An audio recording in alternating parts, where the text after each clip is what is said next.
আমার দলের প্রধান যারা তারেক রহমান বলছে আগামী নির্বাচনে আমাদের দৃশ্যমান প্রতিপক্ষ আছে, আমার অদৃশ্য প্রতিপক্ষ আছে। আজকে যারা অদৃশ্য শক্তি তারা পালিয়ে গেছে, কিন্তু তাদের লেজ রেখে গেছে। তারা লেজ দিয়ে আমাদের মধ্যে নাড়ানোর চেষ্টা করছে, আমাদেরকে বিচ্ছিন্ন করার চেষ্টা করছে, আমাদের মধ্যে গোলামিল তৈরি করার চেষ্টা করছে। আমি বলবো সকলে আমরা দল একটা, দলের মার্কা একটা, দলের প্রধান একজন।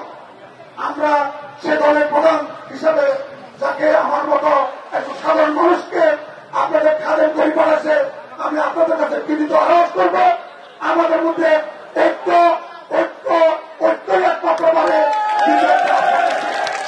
আমি এখানে স্পষ্ট বলতে চাই, এখানে আমার কোন গ্রুপ নাই। বিএনপি নামক দল এবং অঙ্গ সংগঠন সবটাই আমার দল বিএনপি।